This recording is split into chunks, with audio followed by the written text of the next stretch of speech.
Sitting on the porch as the evening fades.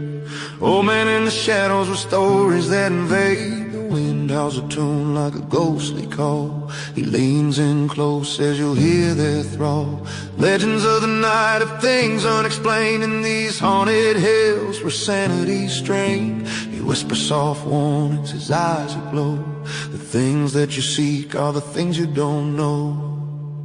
Oh, the hills are alive with shadows and dread. Strange whispers in the night, like voices of the dead. Bigfoot in the thickets, dogmen on the prowl. When the darkness settles in, hear the monsters howl.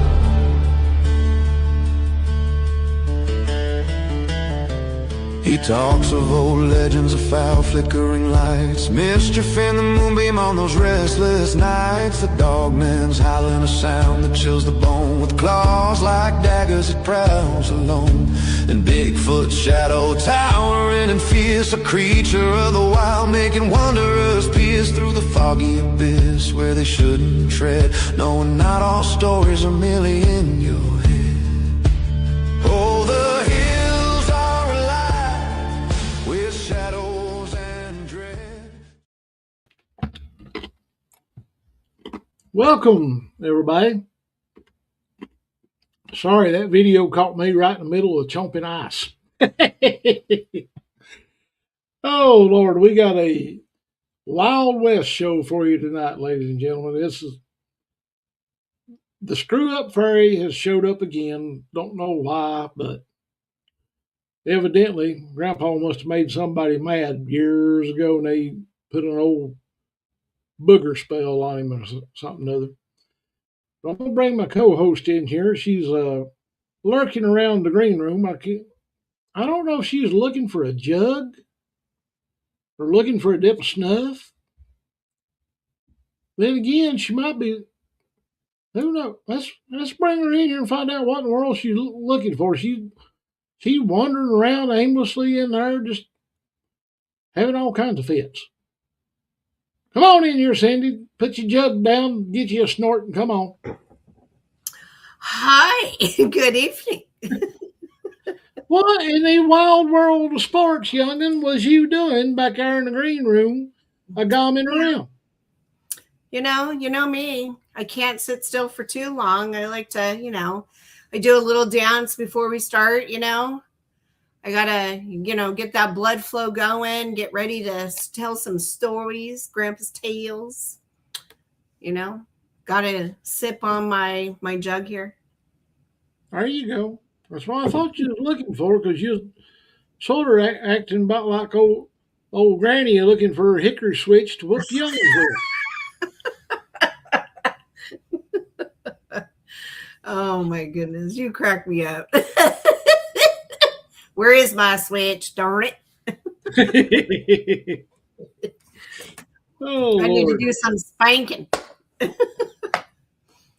Yeah, I had to digitize Grandpa's book this week, so it's going to be interesting. Yeah. Yeah, for some odd reason or another, them confounded pages got stuck together with that apple pie moonshine. Yeah. So I had to do something other Grandpa probably wouldn't approve of. I had to digitize everything. Well, sometimes we have to do that, especially when pages are stuck. Yeah, and it's one of them deals where it can't be rewrit. Yeah. No, that's for sure. So how's your week been going now? Oh, where do I start? Let's see. Oh, it's been a roller coaster ride. It's been wilder than a bucktooth Indian on a bicycle. Really? Sounds busy crazy for you. I don't know whether I'm coming or going. You're like a chicken with his head cut off all over the place. That's funny. I would say what Chris Ononen's wife said to him on that comedy Facebook reel, but I'm about afraid I might not be able to get away with that. Is that the one you sent? You send me some, and I start laughing, and I can't stop. I just get the giggles big time. Wait till I send you the one about the 5-year-old. Oh no. Between you and Tracy, even you and Tracy even sends me. She sent me stuff earlier today when I was trying to work, and I was like, I told her, I said, it's a good thing I'm not in the office because I would have to step outside to bust out laughing because it was hilarious. It was so funny. Well, I think we rubbed off on her. Yes. You know, she's sitting up there right on the straddle of the Yankee and Southern line, you know. Yeah. So there for the longest time, she sort of had that Yankee persona type deal going on. Nothing that there's anything exactly wrong with Yankees, but you know how the South is. We, you know. Yes. But yeah, it's. I think we about got her redneckified just about it. Right. I think so too. Because some of this, I'm telling you, some of the stuff she sends me, I'm just dying. It's so good. It's so funny. But how are you feeling though? Are you better on the mends a little bit? Yeah, I've still got a little bit of mud in the windshield in this right eye, but I can see good enough to navigate and do what I need to. I got a few other projects, and first one thing another, I've got to get done here on the computer if I can ever get time to do it. Every time I sit down and start to do something, it never fails. My phone will explode, and I'm being pulled in 75 different directions, and I'm like, youngins, when am I going to get my stuff done? But it's the nature of the beast. Yeah. Did you have a good Easter? Did you guys do anything? Well, I was going to hide the eggs, but the goats ate them. Oh, no way. No, I'm just agreeing. I'm pulling your leg. You pulled it. I really had me believing there for a second, and then I'm like, wait a minute, that doesn't sound right. Yeah, Lord. Well, I guess we better scare these youngins to death and make them think twice about walking home. What do you think? Yeah, I'm ready. All righty. I'll kick off for this first one. Okay. And then you figure out which one you want to kick off with. Let me get my wires out of my way here. My mouse. I had to make room for my mouse. All righty. All right, ladies and gentlemen. We know what you come here for. You come here for Grandpa. Here's Grandpa's old Haint tales. This one's called The Lantern Man of Max Patch. Up on Max Patch, where the wind will skin your cheeks raw and the fog rolls in like it's hunting somebody, folks still whisper about old Harlan Pike. He weren't no saint. Moonshiner, brawler, mean as a wet copperhead, but he knew them ridges better than any revenuer alive. One winter night in the 1930s, the law chased him up that bald in a blizzard so thick you couldn't see your own breath. Harlan kept running, lantern in hand, swearing he'd never be taken alive. They say the wind swallowed him whole. Come the spring thaw, they found nothing but a busted jug and a boot print that ended in the middle of a drift. No body, no lantern, no Harlan. But that's just the start of it. Hikers began reporting a single lantern light drifting through the fog, slow, steady, like somebody walking with purpose.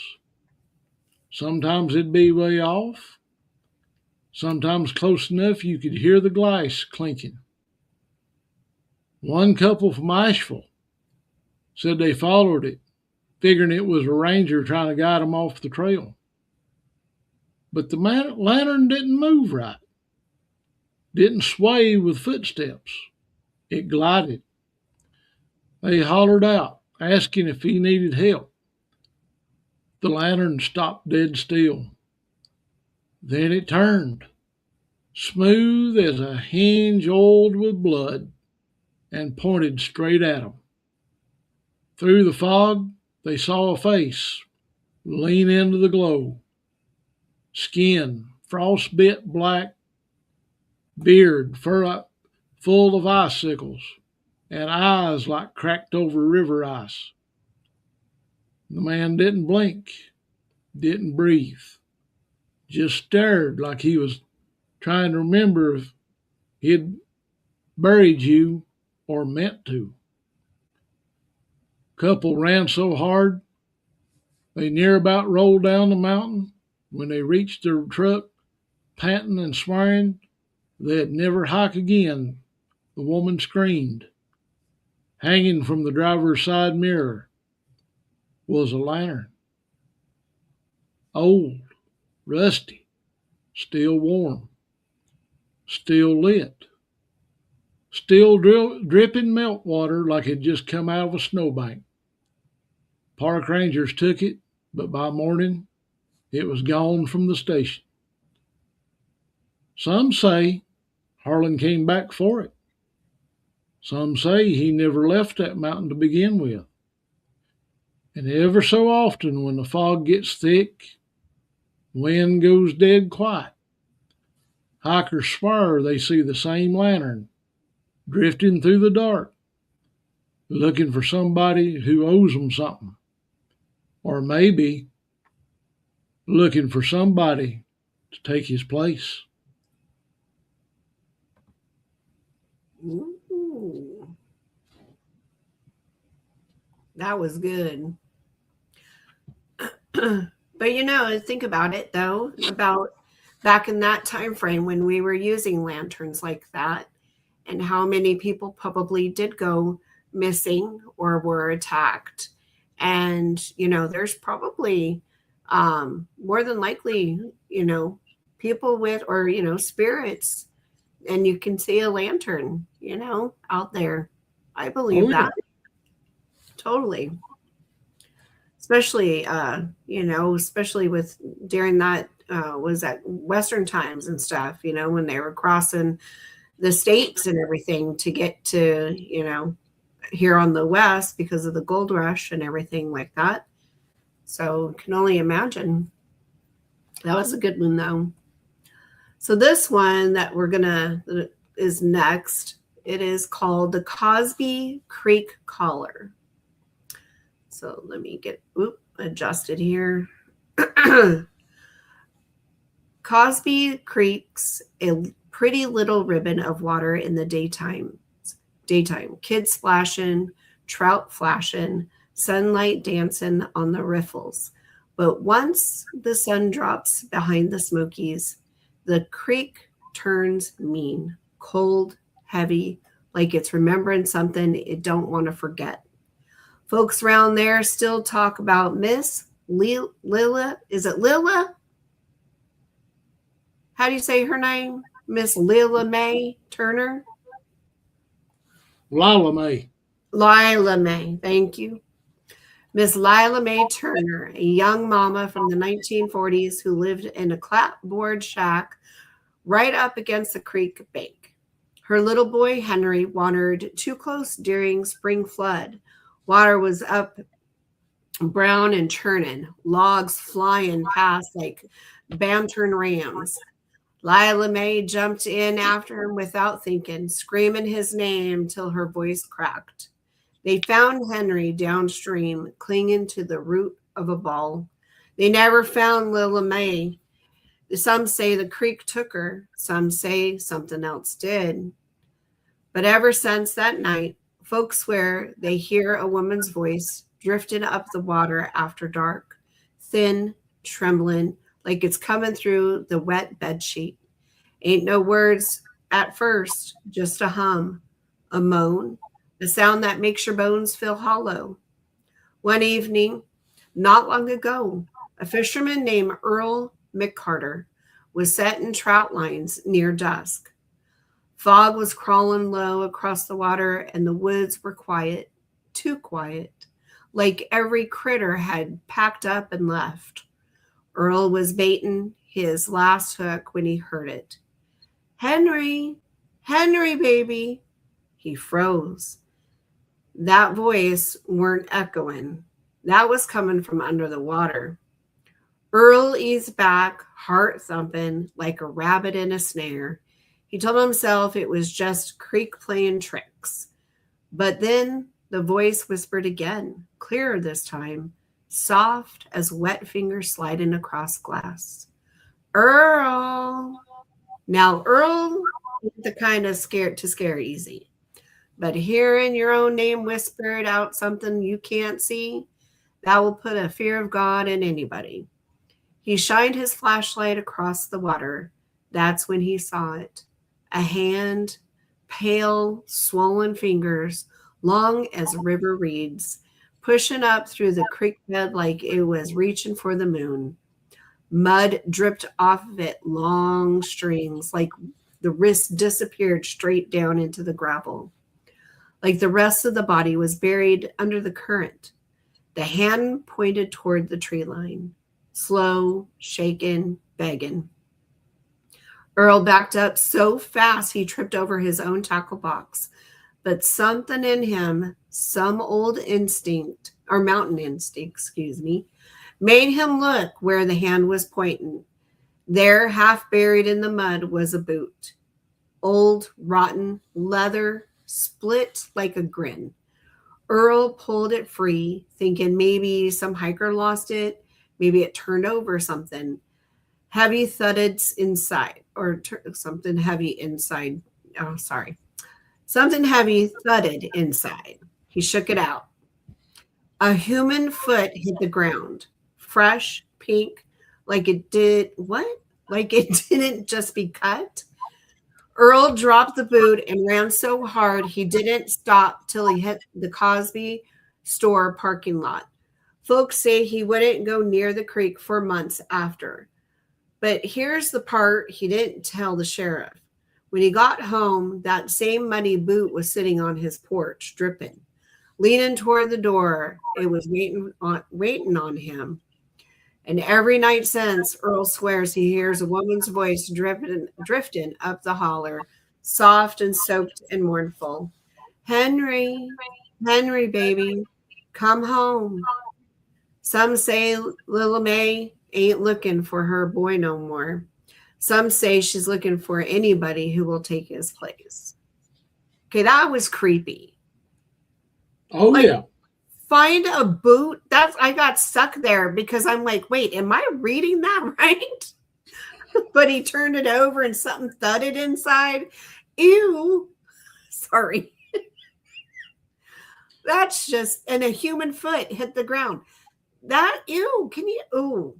I would be like, yep, nope, I'm out of here. Well, if you're catfishing, that gives a new meaning to the term cut bait. Am I frozen, or is that you that's frozen? Don't know. Let me check. Oh, now you're okay. Yeah. Okay. Well, here's another one that might put a quiver in your liver. This one's the Bigfoot at Cataloochee Divide. Folks round Cataloochee Divide know the woods got eyes. Not deer eyes, not bear eyes. Something older. Something that remembers when people weren't nothing but guests passing through. Back in the early 90s, hunters started finding deer hung way up in the trees, higher than any man could reach without a ladder. Gutted, clean, not messy like a bear kill. More like somebody who knew exactly what they were doing. The old timer said it was him, the Cataloochee giant, a Bigfoot big enough to block out the moon if he stood on a ridge. Most folks laughed it off. But then came Tommy Rayburn. Tommy was a seasoned hunter, tough as a pine knot and stubborn enough to argue with a fence post. He set up trail cams all along the divide, swearing he'd catch whatever was making a mess of the wildlife. He wasn't scared, at least not at first. One cold October morning, Tommy went to check his cameras. The woods were dead quiet, like every critter had packed up and left in the night. Even the wind felt like it was holding its breath. He pulled the first SD card, popped it into his little viewer, and started scrolling. Nothing. Nothing. More nothing. Then he hit the last picture. At first he thought the lens had fogged. The whole frame was filled with something dark. Hair. Maybe. But then the shape shifted, and he realized he was looking at a shoulder the size of a refrigerator door. Next frame showed a face leaning in. Not a gorilla, not a man. Something in between with deep-set eyes that glowed like wet coal. But that weren't the part that made Tommy drop the viewer. Behind the creature stood a man. Tall, thin, dressed in old-timey clothes, suspenders, boots kicked in mud, beard down to his chest. His eyes were black, not dark, black, like somebody scooped out the insides and filled them with tar. And he was smiling, wide, too wide. Tommy backed away from the camera like it might bite him. He grabbed his gear, hauled it back to his cabin, but when he got there, the front door was hanging off of one hinge, wood splintered like it had been hit by a truck. Inside, nothing was touched. Not the food, not the guns, not the money on the counter. Just one thing was different. His trail cam, the one that took the picture, was sitting on his pillow, neat, centered, like somebody wanted him to know that they had been there. Tommy left Cataloochee that night and never came back. Wouldn't even drive through the valley. Told folks the woods weren't safe anymore. Said something out there was a hunting with help. And every now and then hikers still report seeing a massive shape moving through the trees, followed by a tall, thin man with eyes like burnt holes in a blanket. Some say Bigfoot protects him. Some say the man controls the Bigfoot. Some say they're both guarding something buried deep in the mountains. But everybody agrees on one thing. If you see the man first, you ain't got long before something sees you. Woo! Yeah. Talk about some goosebumps there. I'll tell you what, that'll make you think twice about making fun of people are swearing something or other's in the woods. Yeah. You're If that don't frozen make, again. if that don't make a believer out of you, I don't know what will. Right. That'd be about like running up against the old devil himself. Ooh. Yeah, that would be I'd poop my pants, I think. Yeah, it would definitely be a Charmin moment. I mean, you'd have stock in Charmin, Angel Soft, Right. Scotty, All of them. and a few others. You need And, the big roll and of Charmin. oh yeah, that's the reason why we carry plenty of, as we say down here in the South, we carry plenty of striking paper with us in our backpack. Yep. Because I at don't. first, Yeah. like Bill Cosby said that time, first you say it, then you do it. Exactly. I don't know if it's me or on your end, but you keep getting frozen. You freeze up. I'll see you move and then you freeze. It's Are you probably just focusing. Just Which reminds me of a joke I might be able to get by with telling. okay. These two old women, one of them was half deaf. They went to go have their picture made. The photographer told them, said, "Hang on, I've got to focus." One leaned over and said, "What'd he say?" "He say he gonna focus." Big old grin come on her face. She said, "What's the matter with you? Does he mean he gonna focus both?"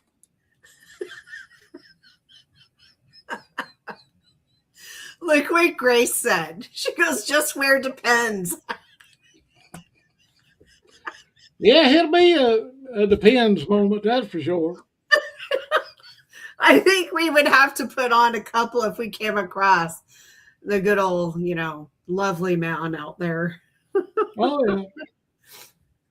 Oh my gosh, I couldn't help myself. That was too funny. Well, I couldn't help that joke either. Lord, I apologize me with the starving pygmies down there in New Guinea. Amen. Too funny. All right. Well, this one, I chose this one because I find this one interesting. So I'm really anxious to read this one. All right. This one is The Wrong Turn at Fines Creek. Fines Creek sits tucked back in them folds of Haywood County, where the ridges get steep and the hollers get dark early. GPS don't work worth a nickel up there, and the locals say that's on purpose. Some roads ain't meant to be found. Some places don't want visitors. Late one October evening, a couple from Knoxville, Darren and Missy Caldwell, were driving home from a leaf peeping trip.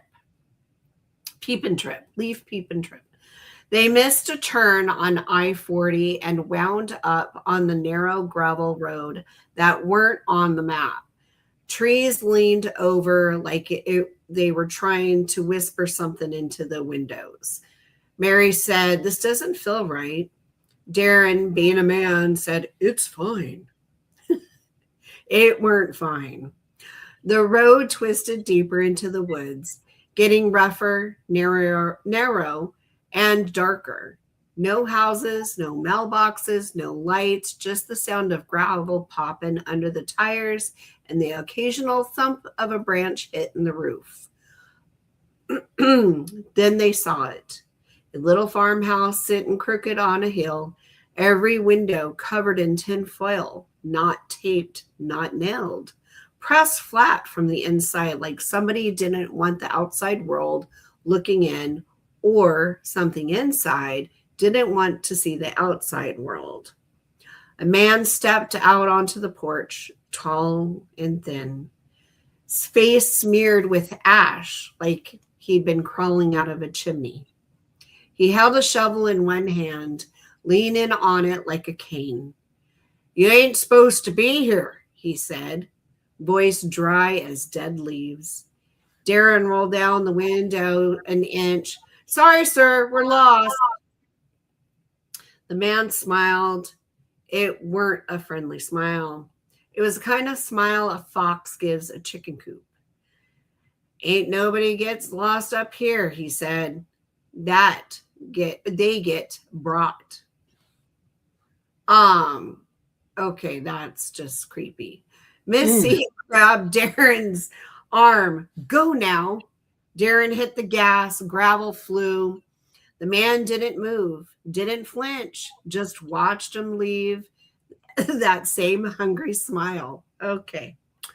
They drove for a while, they drove for what felt like an hour, but the road didn't change. Same trees, same bends, same shadows. Missy started crying, swearing. They were driving in circles, and even though the road never curved back on itself, then the smell hit him. Fresh dirt, wet earth, like a grave that ain't settled yet. Darren checked the rearview mirror, and his blood near about froze. The back seat was full of dirt, fresh dug, piled high like somebody had been sitting in it. Missy screamed. Darren swerved. The car fishtailed, then straightened. When he looked again, the dirt was gone. Backseat clean as a whistle. They finally burst out into the paved road near Fines Creek Baptist. Both of them shaken like leaves, they drove straight into the sheriff's office of Waynesville. Sheriff listened real calm, then said, "Son, there ain't no house with tinfoil windows up that way. Ain't been one for 50 years. Darren insisted. Missy backed him up. Sheriff sighed. The couple disappeared up there in the 70s. The fellow was digging holes all over creation looking for some old buried treasure. Folks said that he went crazy, starting covering his windows with foil to keep the watchers out. One night, he and his wife vanished. Only thing that they found was his shovel leaning on the porch rail. Darren swallowed. We saw him. Sheriff shook his head. No, son, you saw what's left of him. To this day, travelers swear if you take the wrong turn near Fines Creek, you'll end up on that same gravel road. And if you don't see the man with the shovel, don't stop. Or if you see the man with the shovel, don't stop, don't speak, and whatever you do, don't look in the back seat.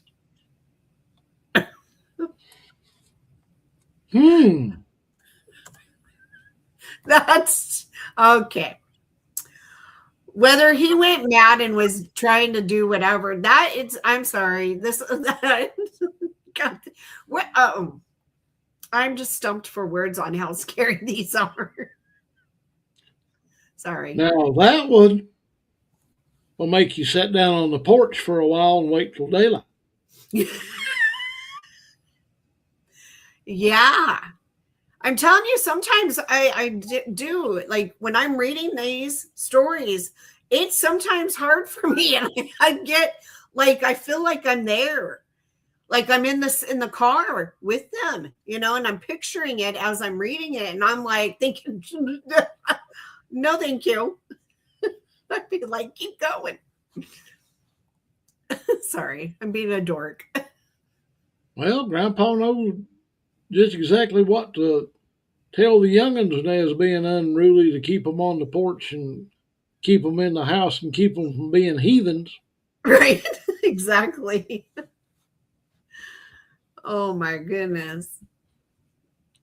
Now this one here. Yeah. I do believe They might have been an accidental movie, kind of part 1, 2, and I think they might have been a 3 Yeah. that come off of this story. Oh, okay. All right. This one's called The Pumpkinhead of Harmon Den.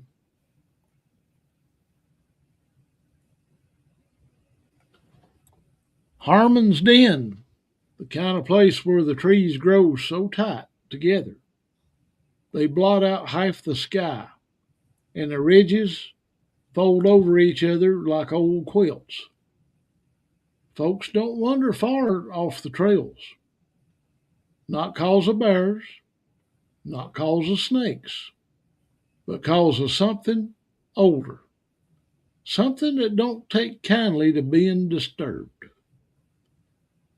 Back in the 60s, a logging crew rolled into Harmon's Den with big machines and bigger egos. They were cutting a new road, pushing deeper into the woods than anybody had in years. One morning, they bulldozed a mound, round, moss covered, quiet as a church pew. Old timers warned them it was a burial place, Cherokee or older, but the foreman laughed it off. "Dirt's dirt," he said. Shouldn't have said that. That night the woods went dead still.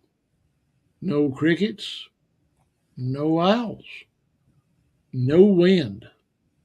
Just a heavy, breath-holding silence that made the men's skin crawl. Around midnight, something started moving through the trees. Slow, deliberate, like it was learning how to walk again. The first man to see it was Eddie Crowder, the youngest on the crew. He was sitting by the fire when he heard the branches crackling. He figured it was a bear, so he grabbed his flashlight and shined it toward the tree line.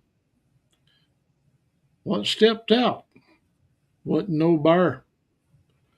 It was tall, too tall, thin as a fence post, with skin stretched tight over the bones like wet leather.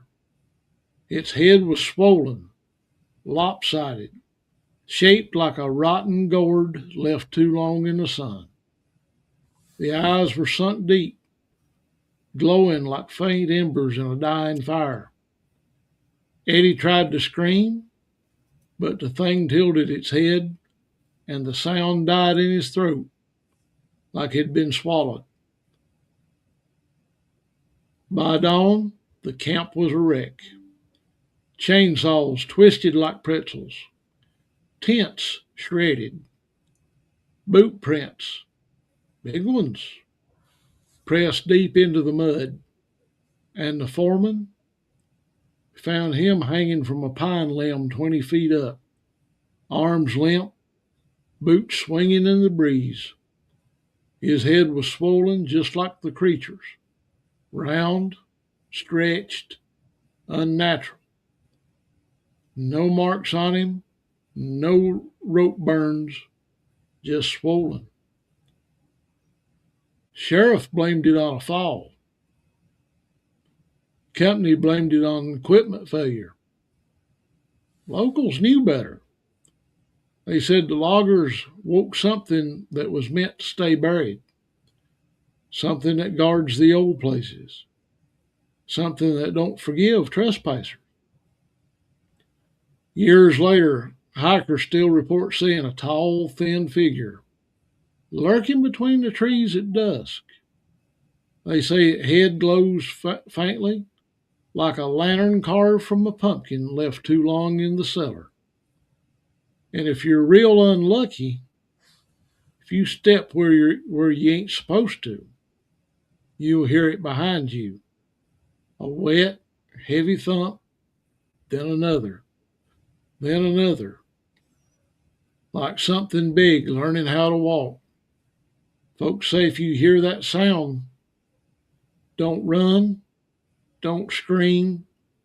Don't even breathe. Just back away slow and pray you didn't see it.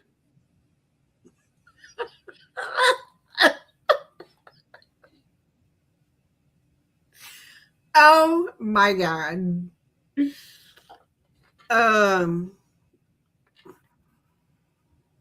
Yeah. That part that where you read they found him hanging from the pine limb 20 feet up, arms limp, boots swinging in the breeze. Oh, mm-mm, mm-mm. And what was it? The chainsaws twisted like pretzels or something like that. I think it said. Oh, yeah. Yes. Oh, no. I would have been hauling that butt out of there. Another depends moment. Absolutely. Like Grandpa always told me, son, there's things in these mole mountains that's best left alone. Yes. Oh my gosh. That was that one yeah, I couldn't help my facial expressions on that one. Well, I guess we've got time for one more. Sure do. All righty. All right. This one is The Moonshiner's Curse of Walnut Mountain. Let me get situated here. All right. Walnut Mountain sits up there between Hot Springs and the Tennessee line, a place where the fog don't rise so much as it waits, hanging low in the trees like it's listening for footsteps. Folks say the mountain remembers every secret, ever buried in it, and it don't forget it debts. Back in the 1930s, a moonshine crew ran a hidden still deep in the woods.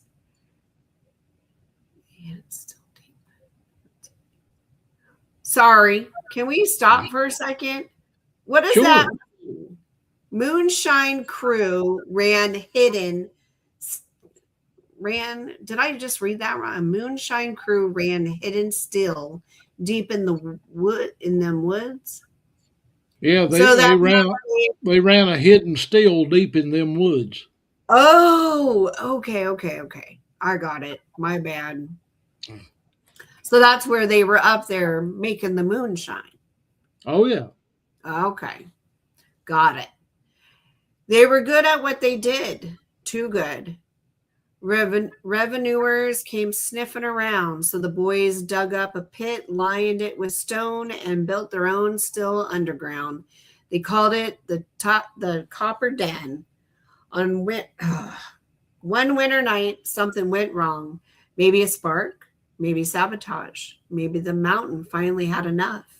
The still blew sky high, killing every man in that pit. Folks say the explosion shook the ridge like thunder trapped underground.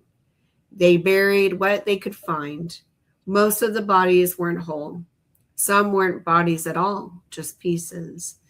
After that, nobody went near the place.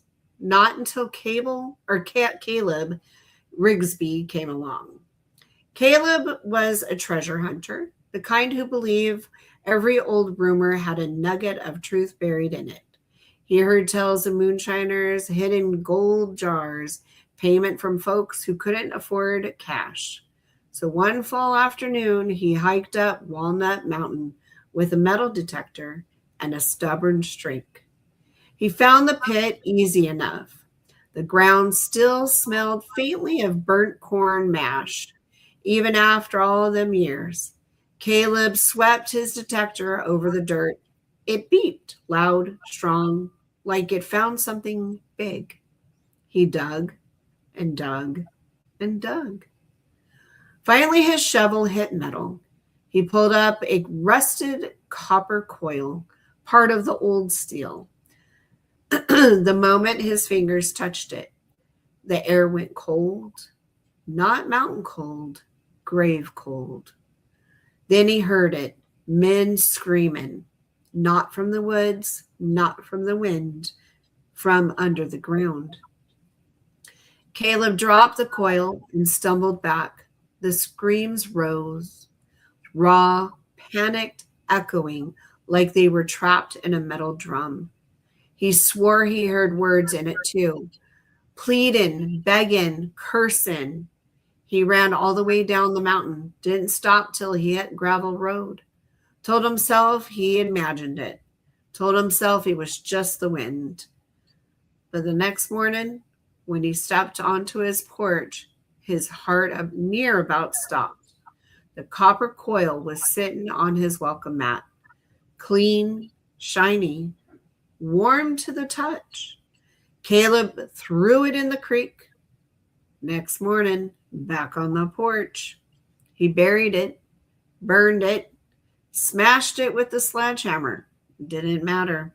Every dawn, it was back, looking newer each time, like something was rebuilding it piece by piece. The dreams started. Then the dream started.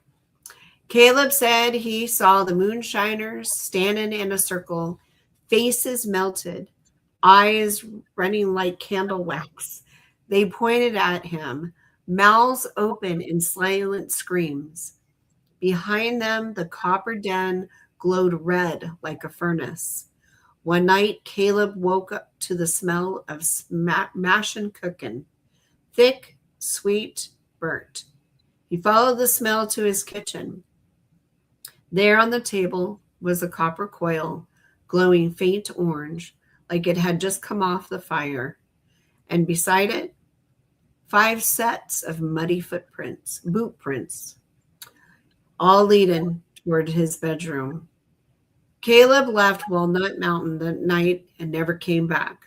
Folks say he moved out west, but every so often someone finds a copper coil on their porch up that way, warm, humming, smelling faintly burnt corn. Old timers say the moonshiners ain't resting. They're still looking for a man who disturbed their grave. And if they can find him, they'll take whoever picks up where they left off, wake it up all the way, what's standing behind him.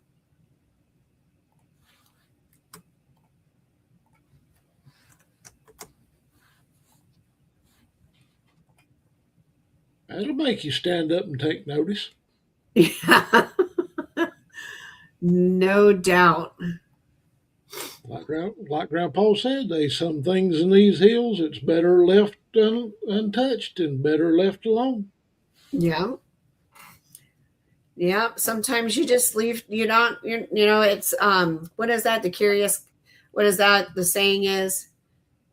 Curiosity kills the cat. Yeah. Yeah. Sometimes it's best to just not ever touch it. If it's not meant to be open, if it's sealed with wax, like a Dubit box or anything else, there's reasons why we're not supposed to open up things. Just leave it alone. Leave it alone. Exactly. Yeah. Leave it where it's at. You don't need to take it home. Nope. And if you find something other that don't look right, but it sort of fits the area, don't touch it. Exactly.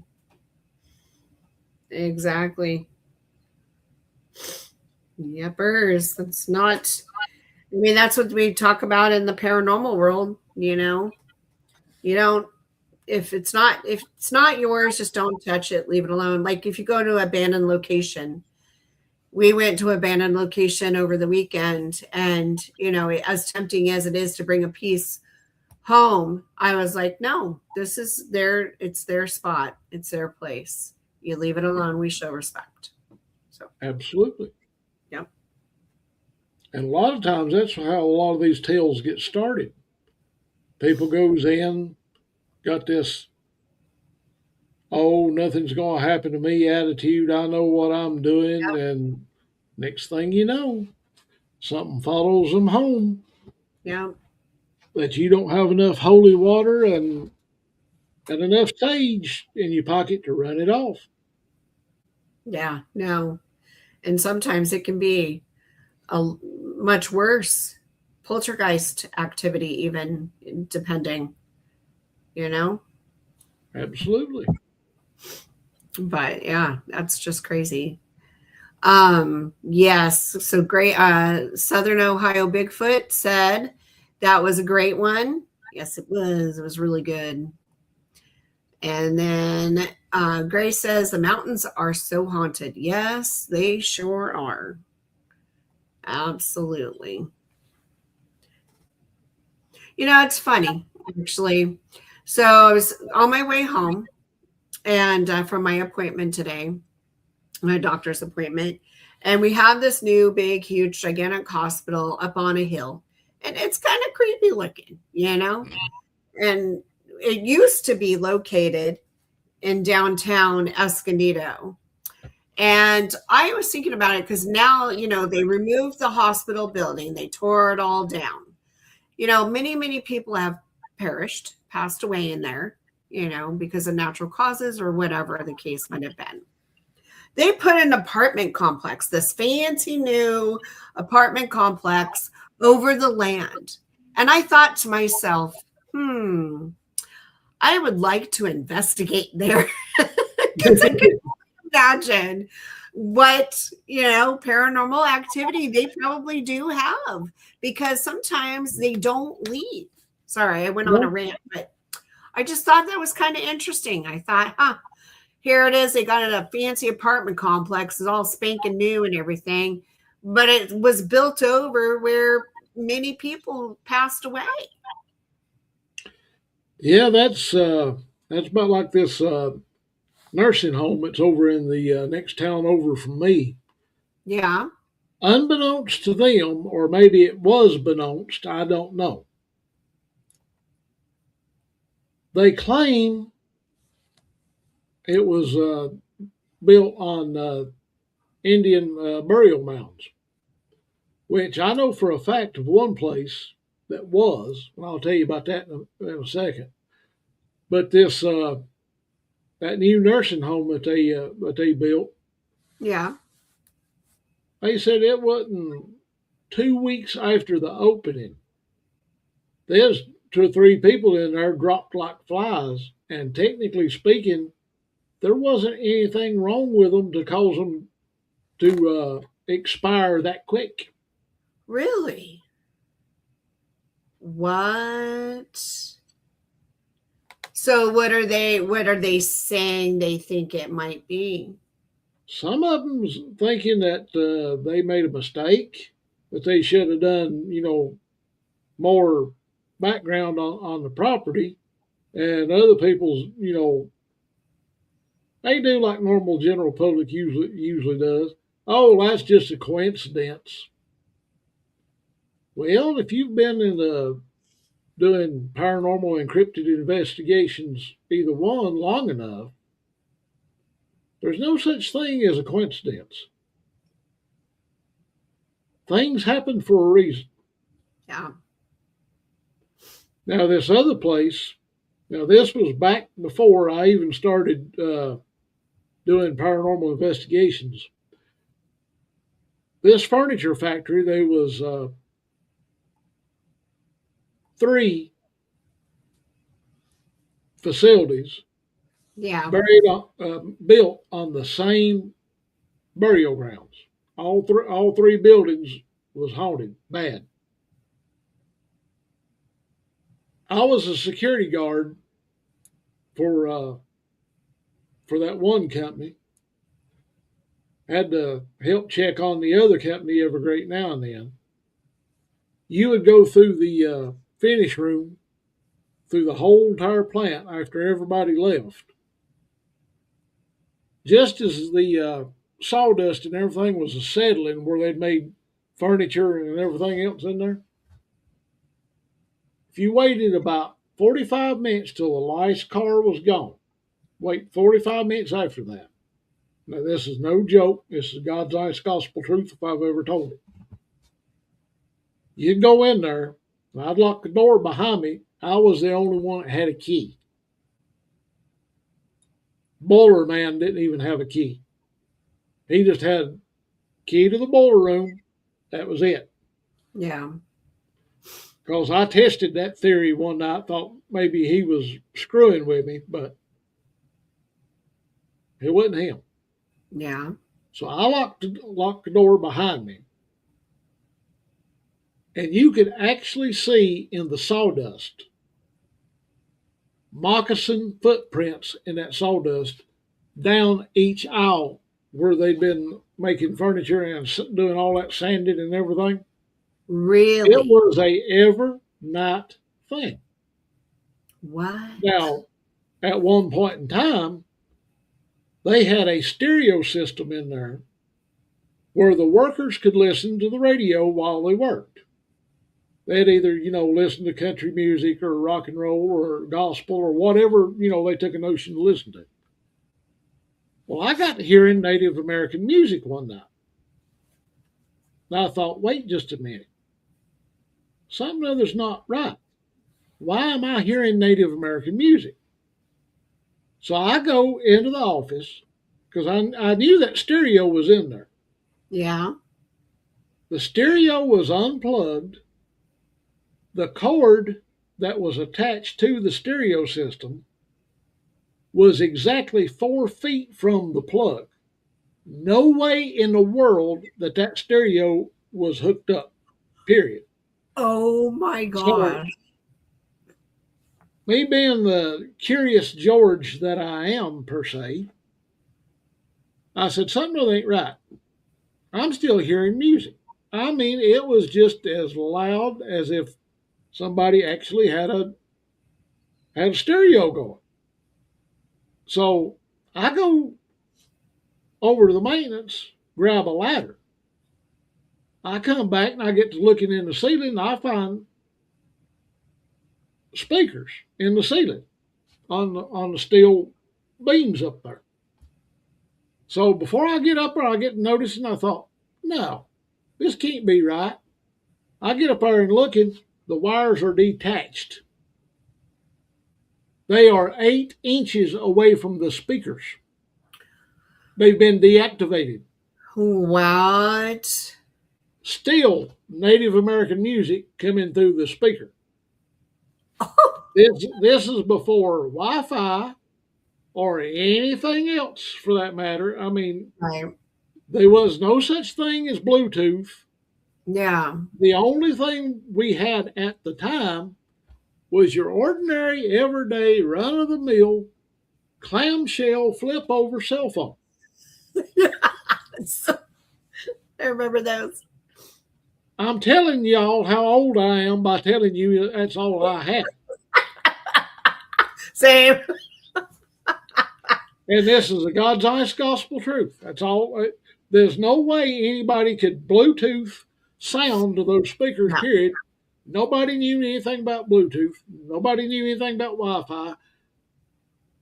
This was even before we had dial-up internet. What? Oh my gosh. And you were hearing Native American music. And I was hearing Native American music. That is so cool. Okay. Now here's where the spooky part comes in at. Okay.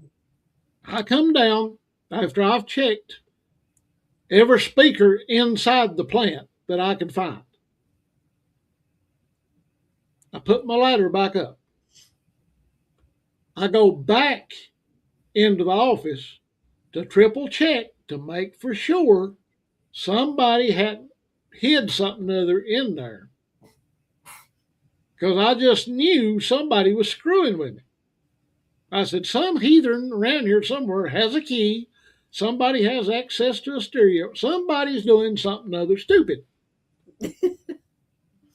Well, I get to looking. I don't find anything. Well, when I start back out and start to go down the other aisle towards where the paint room was at, where they do all the shellacking and putting the finishing paint and everything on the furniture, all of a sudden, every hair on the back of my head stands straight up. Hair on my arms stands straight up, and I'm like, what's behind me? And before I could turn around, there was the most blood curdling Indian war whoop that you've ever heard in your life. What? You talk about a Sherman moment. Me heading to the door, Scooby Doo and Shaggy could not hold a candle on how fast my feet was a moving. It felt like it took me 15 minutes for my feet to hit the ground and catch traction. Wow. And the only way in the world I could calm that down to get it to quit, I had a teacher at the time. Her name was Naqueezy Taylor. She was part Sioux and part Blackfoot. Okay. She was a medicine woman. I done a lot of studying under her. She taught me a lot of things.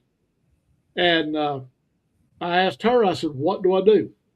She said, hold your taters just a minute. I said, okay. She comes back about this size, probably about 10, 11 inches long, about 6 inches wide. Your ordinary, everyday, run of the mill cassette player, Okay. handheld with batteries. She hands me a cassette tape. She said, when they start it, she said, they're screwing with you. She said, they know they got you scared. Well, at the time, I wasn't even a paranormal investigator. I was just the ordinary, everyday, run of the mill, night watchman, security guard, trying to make a living. Yeah. None of this was on my radar. None of this was in my interest. It just, I didn't know. I was just, she said, play this certain song. And for the life of me, I can't remember which one it was. She said, when they start, she said, play that. And she said, they'll quit. Lo and behold, true to her word, when the Native American music fired off, what sounded like a war dance fixing to take loose, I hit play on that, walked all the way through that plant, checked my keys, checked my doors, checked my windows, checked everything, make sure there wasn't no fire, because a lot of those chemicals in that furniture factory, Yeah. even though if you take one of the what they call the old shop rags and rub that finish in, if you mix those rags, the chemicals on them will spontaneously combust. They'll cut loose, smoldering, and then they'll all of a sudden just catch either in a drum or trash can if somebody don't think what they're doing. So you had to go through there and check everything out. Every time they started that, I'd hit the play button. It's like everything went back to normal, and I knew I was the only one in there. Wow. And that's the God's honest gospel truth. Wow. That's so crazy. But that's so cool at the same time. Sorry. I think it's awesome. Looking back on it, I would give anything if I would have had enough sense to have went and bought my own tape recorder with a plug-in microphone. Yeah. Back then, I didn't think. Yeah. Yeah. It wasn't something other, that I was just trying to make a living, trying to survive and trying to, take care of me and mine at the time. And I told the borderman what was going on. He said, I knew that was going to happen eventually. I said, why? He said, even though he said, you're blue-eyed, he said, I can look at you in the face. He said, I can tell. He said, you've got enough Cherokee blood in you to get them stirred up. Well, at the time, he didn't know my grandmother was 3/4 Cherokee. Okay. So, with that being said, Yeah. even though I got blue eyes, my grandma was black eyed. There's still enough blood there to make it count. I guess. Something I figured. Yeah. That's interesting. So I guess before we do close out, can I just say that I just want to get Sure. this message out. I'm even doing it on my show, and hopefully I'll be able to do it on Monsters Unleashed. But this last weekend, Friday night, we went to an abandoned military base just to paranormal investigate. It was a hospital, that the building that we went to. And we got there around, I want to say maybe 9-ish, 10, somewhere between 9:30 and 10, I believe. And we were having a good time. We were just looking around, and it was very damaged. People just thrashed the building, thrashed all the places, all the homes, the military base homes and stuff. Graffiti everywhere. People, you can tell people are partying inside there and everything. But what upsets me the most and what's frustrating is I guess it's no different too when you guys go out into the woods, and you're out trying to find evidence of, dogmen, Bigfoot, whatever. As you would know, you would think other people that are out in the woods with you that are doing the same thing or possibly hunting would show respect and not be disrespectful and throw things at you and trying to scare you out of an area. So I just kind of wanted to share with whoever is going to watch this that, when we're out investigating, whether it's my fellow friends and family that's out there investigating out in the woods or paranormal investigating, we just all need to seriously show respect. This is the second time now that I've been out on a paranormal investigation, 2 different locations where I've had rocks thrown at me, items, they're trying to get us out of the location that, or scare us and say it's, make us think it's a ghost when whatever, Mm-hmm. But this last Friday, it got to the point where it was getting dangerous with the throwing of rocks, and everything. Marcus, my fiance, almost got hit. And Wow. yeah, it was not okay. And, we're just out there minding our own business. We're not trying to, yes, Bigfoot does throw things. Carrie mentioned that. Yes. And paranormal. I mean, there are some spirits out there that are very strong enough that they can make something move, slam doors, throw things as well, or make something fall. But there were other people there. We saw their car, or their cars. And it's just, I just would like to get the word out, that we're all out there trying to do the same thing. And if you're not there to paranormal investigate or not out there to gain or, get evidence or whatever, just be respectful. Like, why do people have to be so violent and so mean and try to scare other people off? Like, just leave us alone. I don't Yeah, know. I've never It just, understood that either.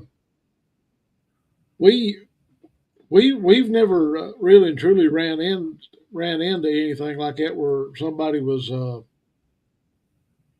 trying to mess with us. The only yeah, as far as the graffiti and everything like that goes, we found quite a bit of it when we was in the LBL, but it was from other people, and you could tell it had aged on the cinder blocks and everything. So as far as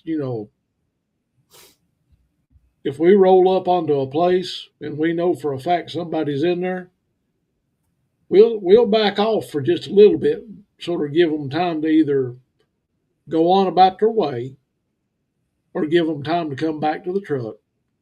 But yeah, we always keep a security point anyways. Yeah. we're not only watching, out for each other, we're watching, for something other else. That's just like at last year we was on a location out in western North Carolina, out there next to Cherokee, and I know we was a good 3, possibly 4 miles back in the woods away from the truck, and Yeah. we encountered this one guy. We still to this day don't know who he was, where he come from.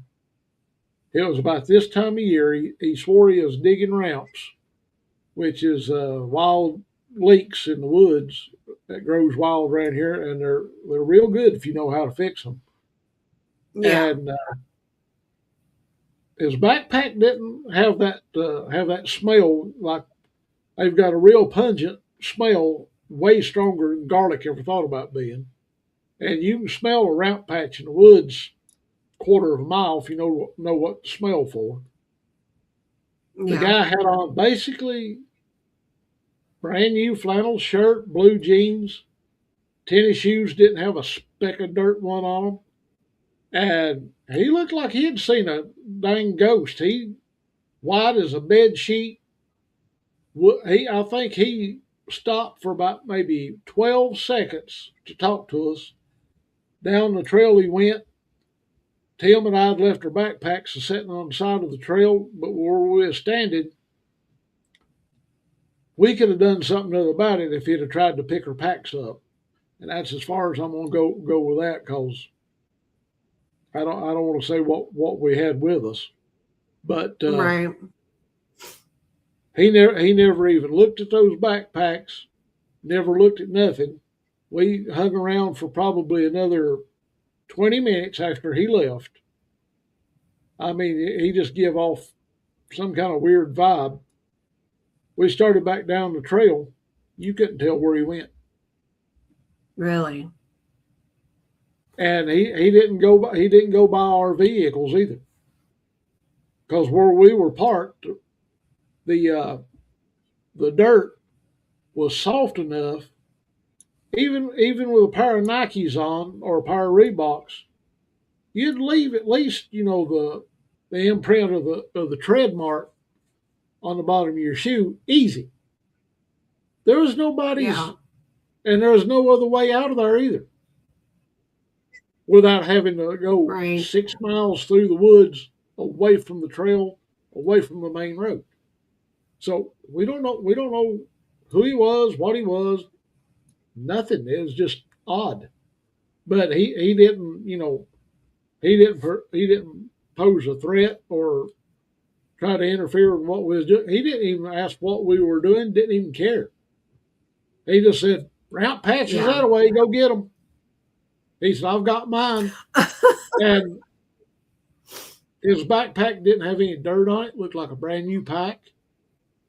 It wasn't pooched out like somebody's backpack would. That if they had Yeah. dug about 35 or 40 ramps and thrown them in, nothing. I mean, it was just odd. Huh. And the direction that he came from, where he was standing when we saw him, back behind him for 10 miles, nothing but the woods. Really? No way to get in there. No way to get there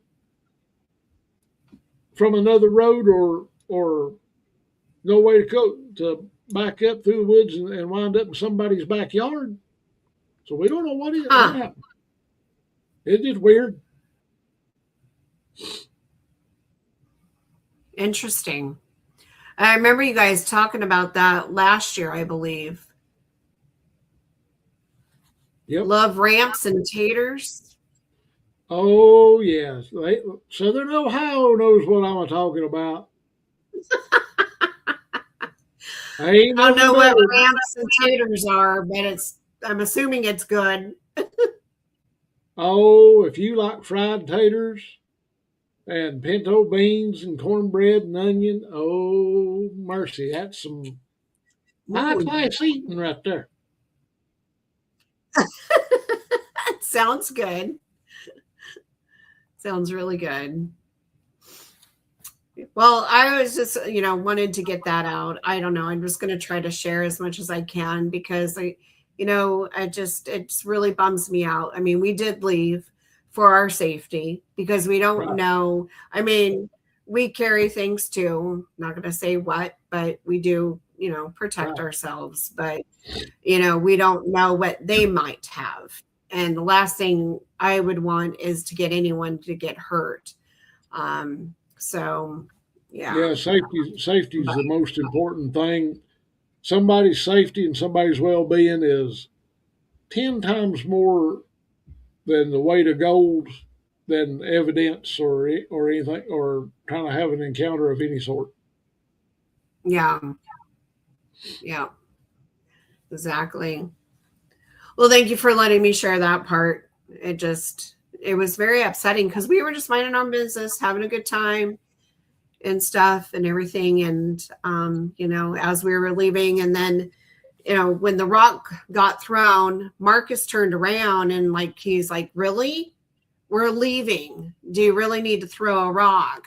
But then some of the bigger guys, the guy, well, Marcus is tall, but a couple other guys came up, and because we had a few men and then we had us women, and I am actually filming as this is going on, and I could have swore I saw somebody peek out and they had a white face with black eyes. So I don't know. It looked like a mask. It didn't look like someone's actual human face. It didn't look normal. So I'm going to go through that footage and see if I can see if it caught on film. So yeah. I don't know. It was weird. Very weird. Well, I think we've busted an hour and 15 minutes. Yeah. Yep. Ladies and gentlemen, we did good. We did good. We appreciate everybody that came in to listen to Grandpa's old Haint Tales. We've still got some more for Thursday night. I think it'll curl your toenails. So with that, ladies and gentlemen, we appreciate you. We love you. We can't wait to see you again. Come back on to Grandpa's old Haint Tales. Sit down on the porch. Crack open a jug. Light you up a smoke. Get you a dip of snuff. Ain't no telling what Grandpa's going to tell you on Thursday.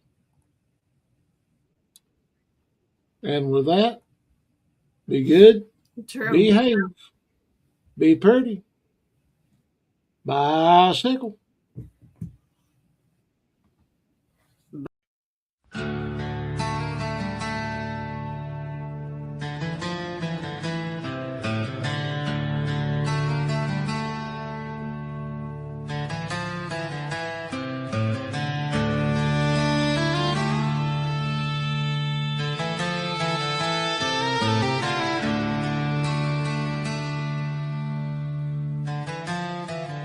Sitting on the porch as the evening fades, old man in the shadows with stories that invade. The wind howls a tune like a ghostly call. He leans in close as you'll hear their thrall.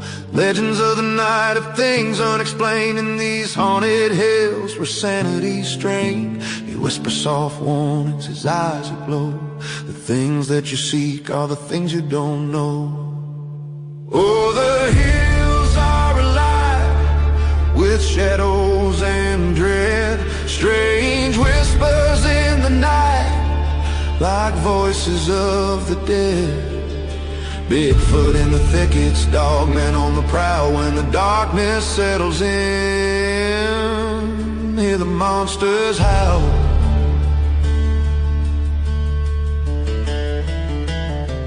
He talks of old legends of foul flickering lights, mischief in the moonbeam on those restless nights. The dogman's howling a sound that chills the bone, with claws like daggers it prowls alone.